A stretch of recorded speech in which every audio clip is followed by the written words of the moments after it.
This is the Leader Habit, the essential guide to becoming an influential and inspiring leader.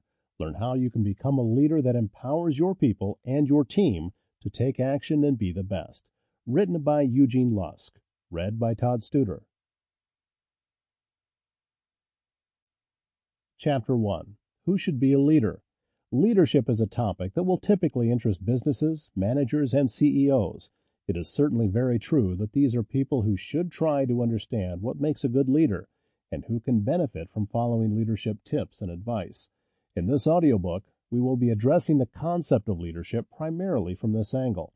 Most examples will pertain to leaders within organizations, whether those are charitable organizations or whether they are massive corporations.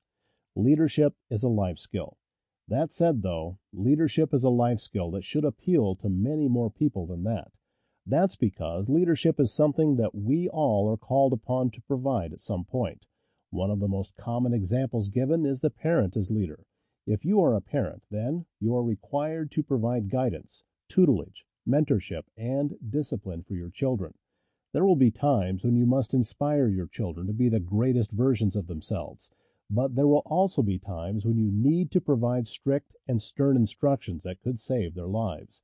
And of course, there will be battles when trying to send them to bed.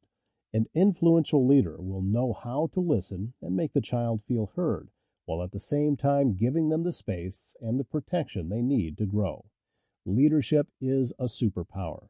Then there is the leader who emerges in a crisis. In this situation, leadership is a superpower. Imagine that you're in a public space when suddenly the place collapses. You are trapped beneath the rubble and everyone is panicking, trampling one another.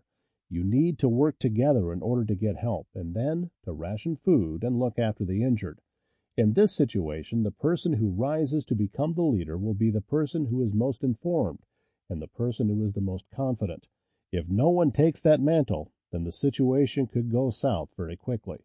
Being an influential leader is something that everyone should be capable of, so that they can rise to the occasion when it arises.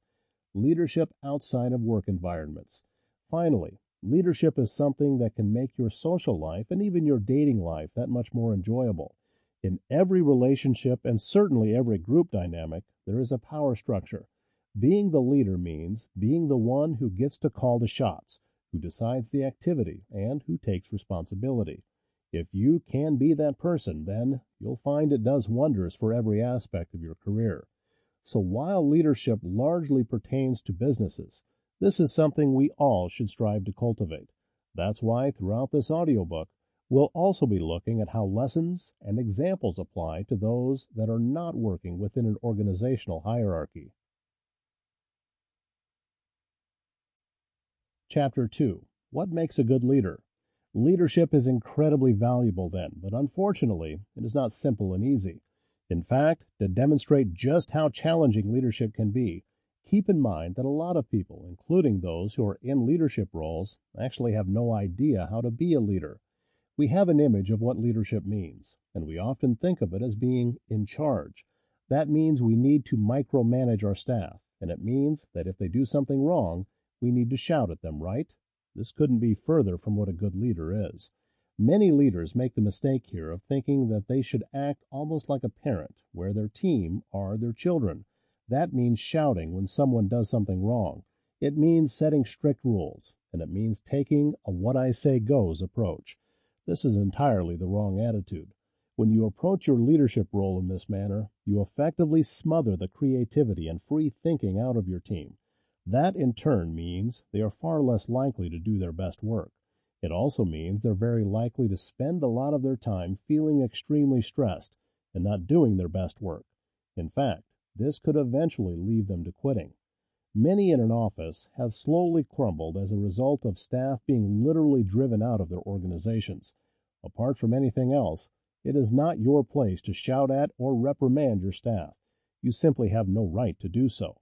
If someone fails to hand work in on time, or if they are repeatedly late, then you admonish them like a child in front of the entire team.